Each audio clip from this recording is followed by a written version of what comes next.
Bonsoir à tous et bienvenue sur le plateau d'Un cœur qui écoute, votre émission de spiritualité.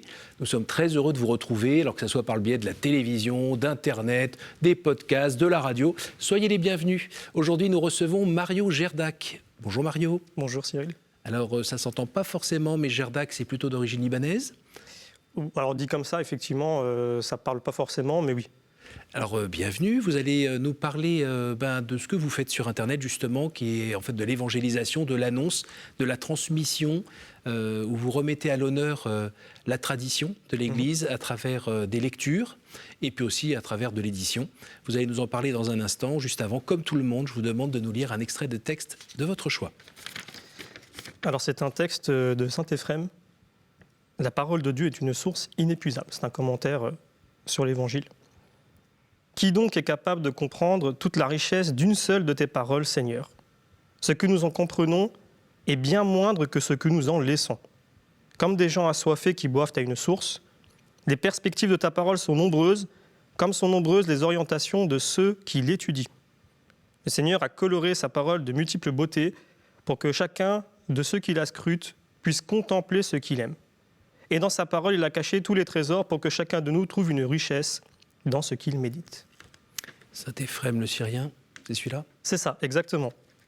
C'est un théologien et diacre du IVe siècle. Il a la particularité d'avoir énormément composé, et notamment dans la langue syriaque. Et donc nous, en tant que Libanais, ça nous parle parce qu'il y a des expressions que nous avons gardées en arabe qui nous sont encore familières, je dirais.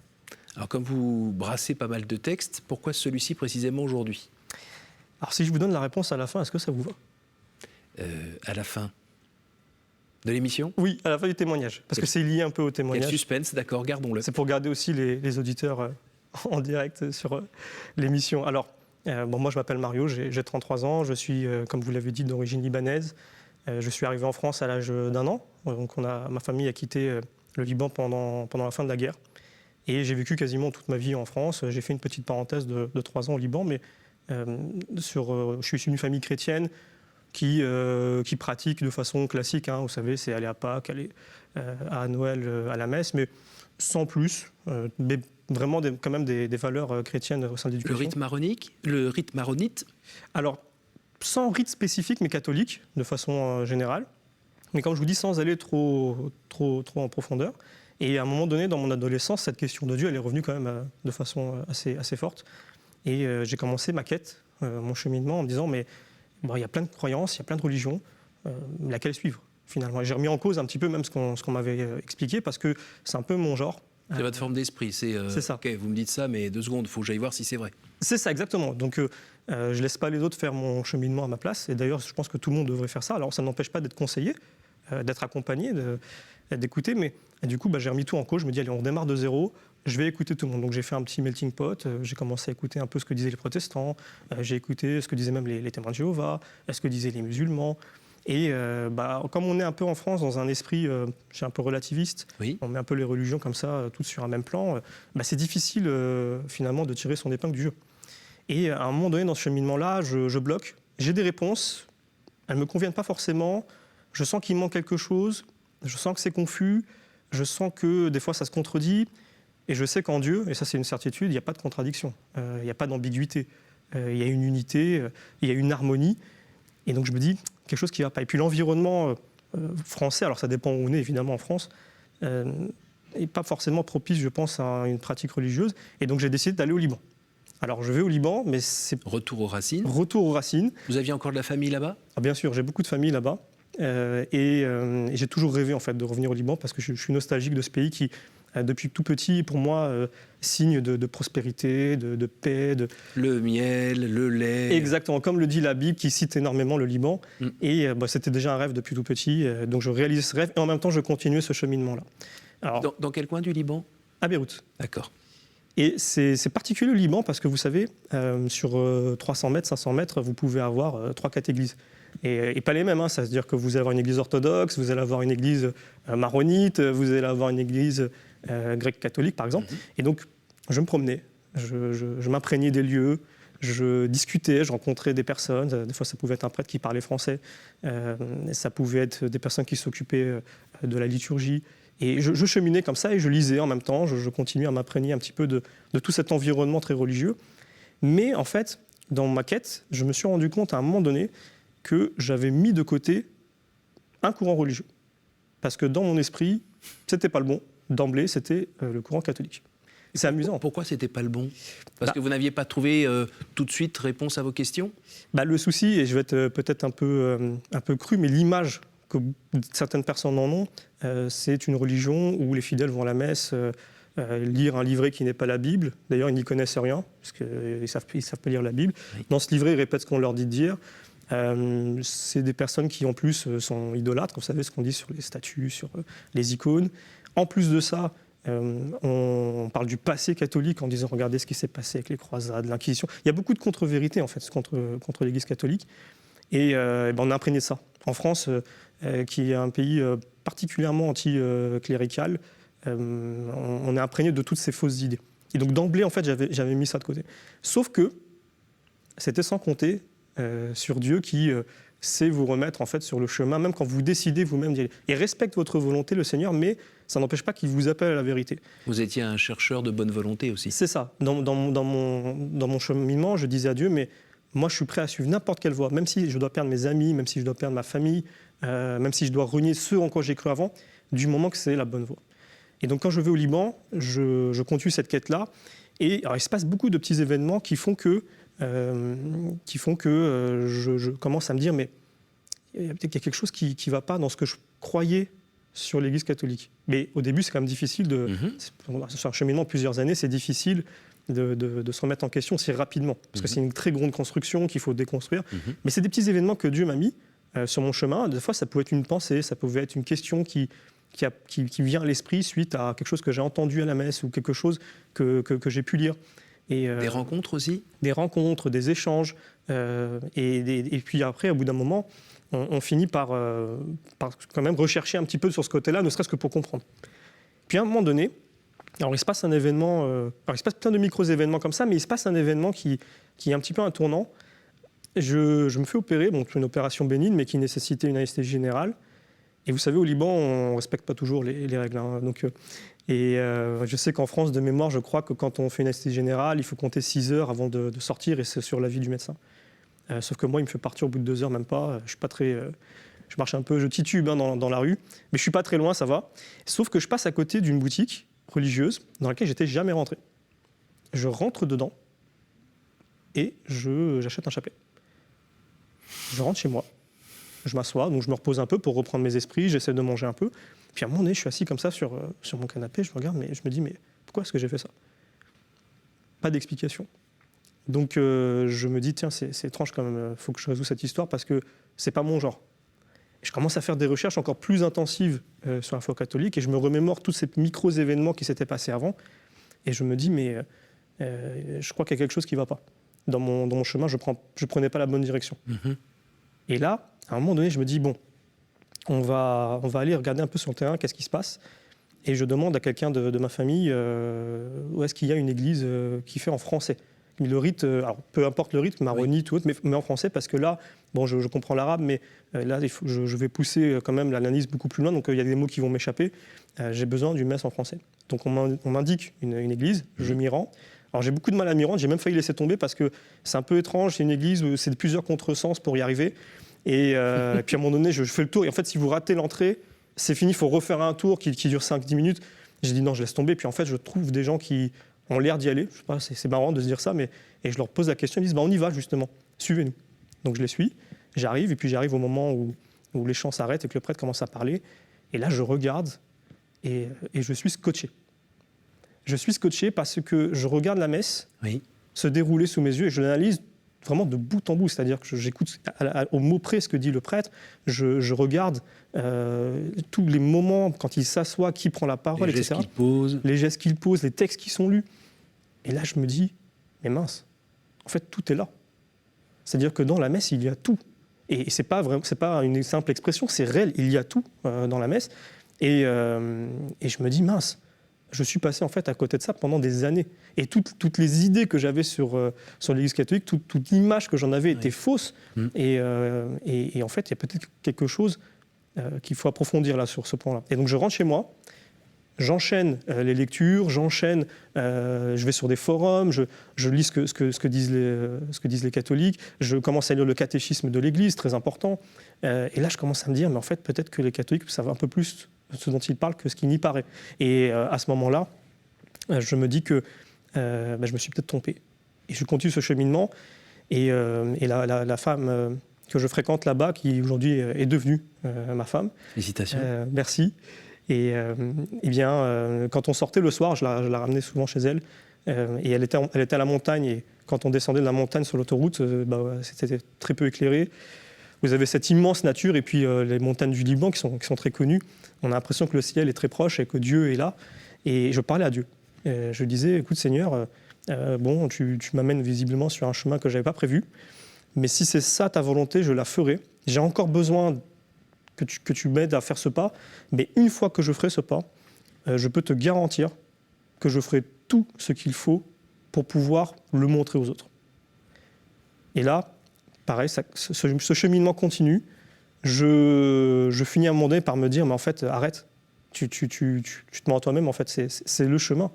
Et il y a eu plein de petits événements aussi qui ont refait que ça m'a confirmé. Et notamment la paix, peut-être, qui est La paix aussi, venue. c'est ça. La paix, le sentiment d'avoir pas fait ce chemin pour rien, parce qu'on peut se tromper pour de bonnes raisons. Oui. Et il faut être très patient avec les personnes qui font leur cheminement, parce qu'elles peuvent prendre une mauvaise direction, mais si la volonté est là, si l'honnêteté intellectuelle est là, si le cœur est ouvert, il n'y a pas de raison pour qu'ils ne reviennent pas à un moment donné dans le, entre guillemets, le bon chemin. Et à ce moment-là, je me dis que il faut que j'aille parler au prêtre de cette paroisse pour lui parler de ce qui m'arrive et j'aimerais faire ma première communion. Je lui raconte mon histoire et il me dit en fait, vous êtes prêts, je peux vous faire la première communion. Il y a une date ce jeudi, je vous invite à venir et on fera votre première communion. Et alors c'est marrant parce que pour la petite histoire, c'est un peu le clin d'œil de Dieu, mais j'ai su que j'ai été baptisé dans une église jésuite de Beyrouth. Et l'église dans laquelle j'étais pour la première communion n'est pas la même, mais était jésuite aussi. C'était les deux seuls, à ma connaissance, églises jésuites de Beyrouth. Et dans les semaines qui suivent, il y a un pape qui est élu, qui est un pape jésuite et qui porte aussi le prénom de Mario. Donc c'est un petit clin d'œil comme ça que j'ai pris moi personnellement. Alors voilà, c'est ce cheminement-là que je voulais partager avec vous. Et alors une fois que vous avez fait cette rencontre, vous avez senti que là était vraiment la source. C'est ça. Vous avez décidé de rentrer à ce moment-là en France ou c'est pour d'autres raisons vous êtes revenu en métropole? Il y a pareil, moi Dieu a toujours besoin de me pousser un petit peu parce que moi je suis du genre à un peu repousser, mais je voulais absolument rester au Liban, mais la situation s'aggravait. J'avais un petit souci de santé qui nécessitait que je revienne. Et finalement, la barrière de la langue, parce que même si je comprends l'arabe, je peux le parler, mais au niveau théologique, ça va être un problématique forcément. Je me dis, je serais beaucoup plus utile en France. Et là, je rentre parce que je me dis, pourquoi je suis passé à côté de tout ça finalement? Alors il y a un peu de l'éducation, même si dans l'éducation c'est très important, j'insiste dessus, mes parents m'ont toujours éduqué dans la foi chrétienne et on est aussi beaucoup à une époque où on dit non mais il faut laisser la liberté aux enfants, etc.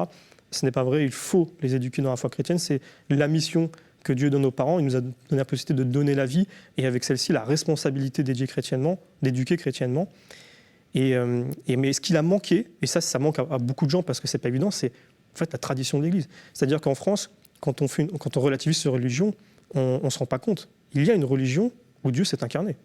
Ça fait quand même une nette différence. Et dans cette religion-là, chrétienne, il y a un courant religieux qui est issu de la tradition, donc l'enseignement oral de Jésus-Christ donné aux apôtres, qui nous est transmis de Saint-Pierre au pape François sans discontinuité. Et à travers ça, vous avez... Et c'est un vrai trésor. C'est un immense trésor. Vous avez les témoignages par le martyr, vous avez les commentateurs et les théologiens, et ceux qui ont défendu la foi chrétienne, ce qu'on appelle les apologètes, des fois qui l'ont payé de leur vie. Et tout ça, c'est l'Église de Jésus-Christ fondée sur les apôtres. Et pareil, ça fait une nette différence avec les autres courants. Mais beaucoup de gens ne connaissent pas cette richesse sur laquelle on est assis. Et pour moi, elle a aussi eu une part prépondérante parce que, vous savez, on arrive à Dieu par plusieurs chemins. Ça peut être ce qu'on appelle le mariage de raison ou le mariage de passion. Moi, j'étais plus sur le mariage de raison. Et donc, il fallait des réponses. Je suis quelqu'un d'assez pragmatique, de terre à terre. Et là, pour le coup, pour moi, il n'y a pas match. Conséquence, qu'est-ce que vous faites Vous menez votre petite vie tranquille de votre côté ou avec un tel trésor, vous êtes en train de hurler partout qu'il est là Ah bah forcément. Je veux dire, si on a une telle richesse sous la main et qu'on est appelé à la partager, c'est quand même très important de faire tout ce qui est en son possible pour le faire. Et il y a différentes façons de le faire. Justement, vous faites comment? Vous prenez votre guitare et vous allez sur la place publique? Alors malheureusement, j'ai pas ce don. J'aurais bien aimé. J'ai pas ce don, mais par contre, j'ai mis à disposition grâce à Internet, par l'intermédiaire d'une chaîne YouTube qui s'appelle La Caverne du Pèlerin, et justement des enregistrements de la tradition de l'Église.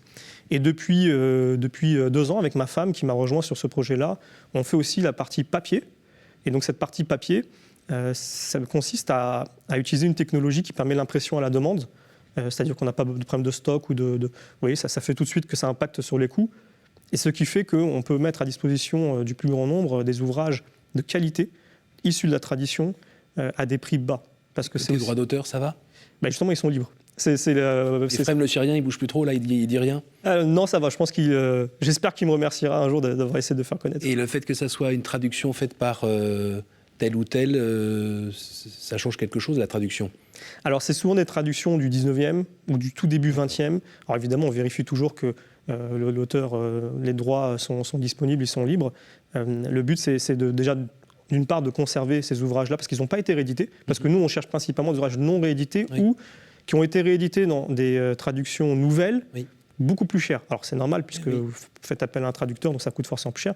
Nous, notre but, c'est vraiment de viser un public qui ne peut pas se permettre de mettre des milliers de cents dans un ouvrage, qui veut mettre un peu, parce que c'est ce qu'il a, et qui puisse avoir accès à ces ouvrages qui ont une valeur théologique très importante. Alors, 2 questions. La première, votre famille, quand elle vous a vu comme ça chercher, elle vous a regardé chercher. Quand elle vous a vu rencontrer, elle a réagi comment? Elle a dit « Oh là là, qu'est-ce qu'il a, lui? Il est un peu illuminé » ou bien ça les a titillés un petit peu et Alors, c'était le contraire. se sont mis à rechercher un peu? C'était le contraire.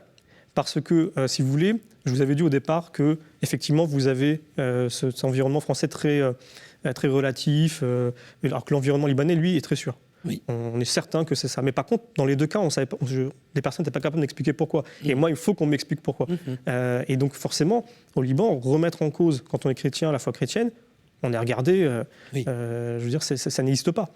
Et donc, ou alors ça existe, mais c'est un peu un sujet qui peut être tabou. Mais moi, c'est plus le début qui leur a posé souci, parce que je prenais des chemins de traverse. Donc je disais, mais faites-moi confiance, parce que je ne fais pas ça pour embêter quelqu'un, je ne fais pas ça parce que je veux plus d'attention, je fais ça parce que je cherche Dieu. Et aujourd'hui, objectivement, les personnes que j'ai rencontrées n'ont pas été capables de m'apporter les réponses que je cherchais. Et donc, il faut me laisser faire, je trouverai. Donc, c'est plus au début qu'ils ont été... Et là, aujourd'hui, vos parents, ils réagissent comment? Ils sont très contents, parce que finalement, je suis revenu à ma foi d'origine. Ça a relancé un petit peu leur propre foi? Oui, probablement. Je pense que ça a impacté probablement des gens autour de moi. Parce que, il y a d'autres conversations au dîner? Pas toujours religieuses, parce que ça reste particulier. Vous savez, on n'est jamais prophète dans son pays. Ça, c'est quelque chose d'important à savoir. Mais par contre, le fait de savoir que telle personne de la famille a ce postulat, ça, sans rien dire déjà, ça aide. Dans votre vie quotidienne, ça a changé quoi? Vous priez dans la journée? Vous allez à la messe plus souvent? Alors moi, j'ai la particularité, c'est que depuis tout petit, je n'ai jamais douté de l'existence de Dieu. Pour moi, j'ai même toujours senti... C'est un beau cadeau, ça. Ça, c'est un merveilleux cadeau. D'ailleurs, je suis totalement conscient que Dieu m'a fait une grâce extraordinaire de ne jamais avoir douté de lui. Et donc, j'essaye de me mettre à la place de ceux qui n'ont pas encore reçu cette grâce-là. Et il faut être très patient avec ces personnes-là. Et c'est ça aussi qui a changé dans ma vie, c'est le regard sur ceux qui cheminent. Parce que je sais ce que j'ai fait avant, je sais ce que j'ai pu dire, je sais quelles sont les erreurs que j'ai pu faire. Donc, je suis très patient avec ceux qui font ce cheminement-là. Et dans ma vie, forcément, ça change la relation avec Dieu. Mais comme c'est comme je vous ai dit, un mariage de raison, ça prend son temps. Si je vous disais que j'étais transformé et que ça, je mentirais, d'autres ont connu ces transformations-là. Moi, c'est vraiment de façon étape par étape, comme on dit. Vous avez des temps de désert encore? Ça arrive. Ah oui, ça peut arriver, ça fait partie de la foi. Vous faites comment quand vous êtes coincé là-dedans? C'est-à-dire des moments un peu de désespérance sur l'Église, sur vous-même, sur ce Dieu qui finalement est proche, mais en même temps il est assez lointain. Enfin, il y a des moments où ça... Comment vous vous en sortez? Je pense que l'Église est une barque qui peut effectivement vaciller mais sans sombrer. Et on peut être dans des périodes de tempête, on peut être dans des périodes de désert. Ces périodes de désert, Dieu les accepte. Pourquoi ? Parce qu'elles sont à la fois une épreuve, mais parce que Dieu veut être aimé gratuitement. C'est-à-dire que ce n'est pas parce que Dieu me fait des grâces ou que Dieu me fait sentir sa présence que je dois l'aimer. Je dois l'aimer même si je ne le ressens plus. Et donc c'est normal finalement de passer par des déserts, ça fait partie de la relation à Dieu, comme une relation entre un homme et une femme. Il y a des moments où ça peut être un peu plus froid, où il n'y a pas forcément de sentiments comme on pourrait en avoir, mais c'est normal parce qu'il faut apprendre à aimer l'autre sans avoir quelque chose en retour. C'est vraiment ça l'amour le plus profond que l'on peut développer. Et pour ça, Dieu nous fait passer par une pédagogie qui est la sienne et il faut savoir l'accepter. Alors parfois le danger c'est d'être un peu tout seul dans cette démarche. Vous êtes proche de votre paroisse Alors je suis proche de ma paroisse, proche aussi de beaucoup de paroissiens avec qui j'ai lié des amitiés. Évidemment le cheminement chrétien ne se fait pas seul. C'est aussi ce qu'on entend souvent, on dit moi je suis chrétien sans dénomination et donc, les limites, je prends ce qui me plaît. Voilà, c'est ça exactement.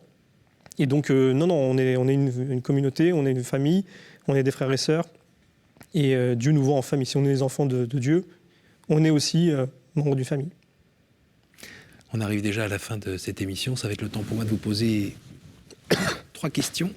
Alors Mario, je vais vous demander successivement de me donner 3 chiffres entre 1 et 10 pour avoir des questions courtes qui appellent des réponses courtes. Je vous écoute. 3, 7, 10. D'accord. Mario, si vous pouviez revenir en arrière et changer quelque chose dans votre vie, que feriez-vous ? Alors, ça serait quelque chose qui n'est pas en rapport avec mon cheminement, mes études. Je pouvais faire des études un peu différentes. J'ai eu un parcours qui n'était pas très droit, je ne savais pas trop ce que je voulais faire. Et si je pouvais changer quelque chose, ça serait mon parcours d'études. Et ça serait quoi ? Peut-être plus, soit dans le littéraire, peut-être. Je pense que je voulais être journaliste sportif d'ailleurs quand j'étais jeune. Donc plus dans le littéraire, je suis plus allé sur la partie mathématique et voilà, plus en rapport avec ça. Après c'est 7. 3, 4, 5, 6, 7. Quel conseil donneriez-vous à quelqu'un qui aimerait rencontrer Dieu ? À part d'aller sur votre site. D'être patient, d'être honnête dans sa démarche, de ne pas avoir des idées préconçues imposées par les autres, de ne pas laisser un autre faire son cheminement. On peut écouter, on peut être accompagné, mais pas laisser un autre faire son cheminement à sa place. Donc avoir un peu de courage aussi. C'est ça. Et attention, 10, 1, 2, 3, 4, 5, 6, 7, 8, 9. Ping ! Y a-t-il une parole que vous regrettez de n'avoir pas dite à quelqu'un ?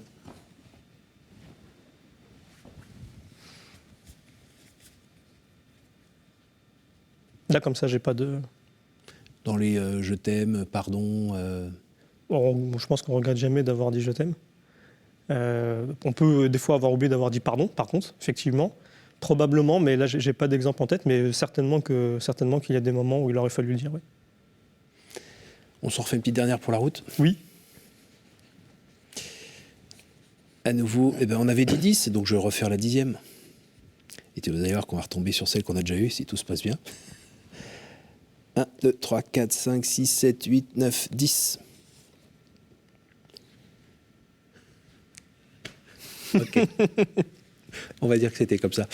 Merci beaucoup Mario. Merci beaucoup d'être venu en plateau, nous partager votre recherche, cette aventure, cette quête avec toujours la vigilance de Dieu qui vous a aidé à avancer en respectant votre liberté, comme vous l'avez dit. Donc je rappelle que le fruit de cette rencontre, on peut le trouver sur le site lacavernedupèlerin.fr, tout ça sans accent. Merci beaucoup, bonne poursuite. Merci. À vous tous pour votre fidélité. Comme je le disais au départ, à travers tous les moyens de communication qui nous permettent de nous retrouver. Merci aussi à la technique d'avoir permis l'enregistrement de cette émission. Et moi, je vous donne rendez-vous la semaine prochaine.